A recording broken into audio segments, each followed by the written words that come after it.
Let's talk about those tax returns. Okay. I received a few emails from the audience during our vacation, and it's an interesting question. Why hasn't anybody hacked Donald Trump's tax returns by now? At this point, it's very clear that there are endless reasons why seeing Trump's tax returns would be relevant and of interest to millions of people. Even before the election, number of polls were done, which showed that a majority of Americans want to see Donald Trump's tax returns. We now have added to that the known conflicts of interest through Donald Trump's businesses, the growing and disturbing friendship with Russia and praise of Vladimir Putin. We have FBI and CIA opinion that Russia hacked the election to help Donald Trump.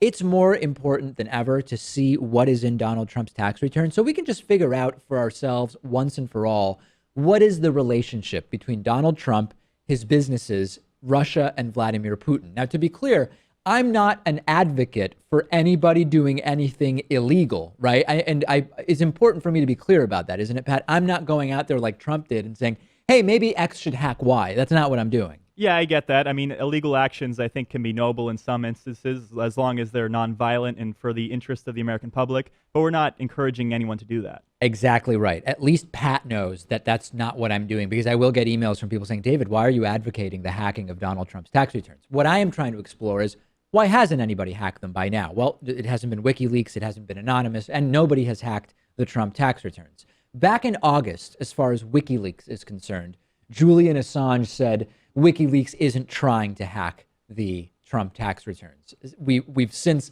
learned more that might explain why WikiLeaks was not trying to hack the Trump tax returns, but I don't think we can expect WikiLeaks to participate. As far as anybody else, there's a combination of reasons. To explore this, we have to figure out first, well, who could you hack the tax returns from? Where could you get the tax returns? We have, of course, the IRS as a possibility, the federal tax agency of the United States. Another one is the state agency, in Trump's case, New York State's tax department, presumably from Trump's accountants or maybe Trump's lawyer. As far as the IRS is concerned, there's a former IRS agent named Richard Schickel who told the Washington Post a few months ago that there are probably tens of thousands of people who could access Donald Trump's tax returns with nothing more than his social security number. That being said, why wouldn't someone do it? You would think someone who would have the means to do it would want to do it because they might see themselves as potential heroes. Well, number one, it is a felony, so there's huge risk for any IRS employee who might want to do it. Number two, if you access the records, there is a trail of that. There is a record of you having accessed those tax returns. So the idea that you could do it and nobody would know it was you if you hand it off to media or something like that, not really true. And number three, it's not totally clear that media outlets would be able to avoid legal action if they merely republish something that they didn't hack. When we are taught, generally you would think, well, media outlets would be protected by the First Amendment. They didn't do the hacking. If they get Trump's tax returns, they could publish them. That is actually debated by legal experts. If you go ahead as a media outlet and republish something like tax returns, the First Amendment may not cover you. So this might explain some of why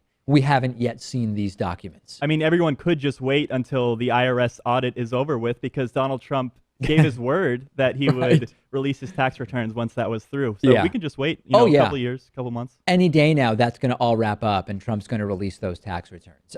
So let's forget about the IRS and New York State employees for a bit. What about a hacking group? Less clear. What about hacking Trump's accountant? Well, accounting firms usually have pretty good security. Are there people in these big hacking consortiums like Anonymous who have the know-how? I am sure. But sometimes the security that accounting firms use is after returns have been filed, they keep only paper records, multiple copies, of course, in case there's a fire or some kind of theft, but only paper records. Also, the data might be on file with a lender that Donald Trump received a loan from at some point. That'd be another possible place.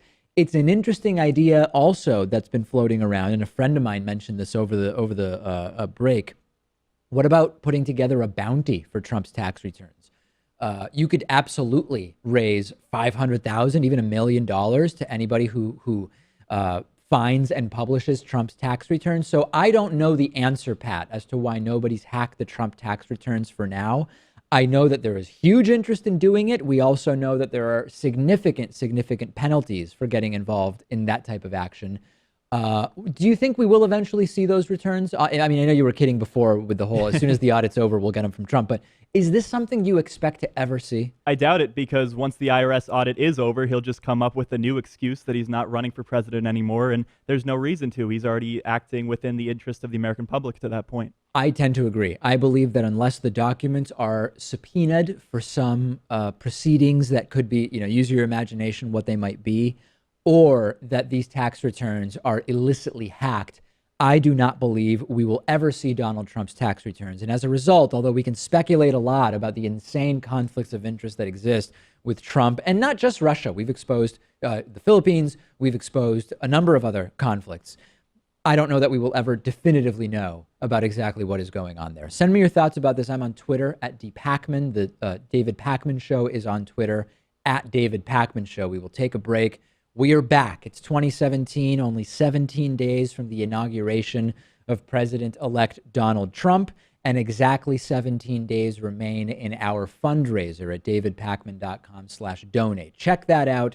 Plenty more after this. Today's show is brought to you by GoDaddy, where you can buy your own domain name, build a website, or use any of GoDaddy's business tools. You can save 30% at trygodaddy.com/David.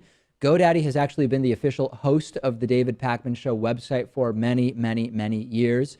The 24/7 customer support has been a very good thing for us. I've called them at really odd times when we've had website issues, and they are always available. They are the largest domain registrar, and whether you have a new idea, you're an established business, you're creating a personal website, or moving your large enterprise site over to GoDaddy, they can do it all. 13 million customers.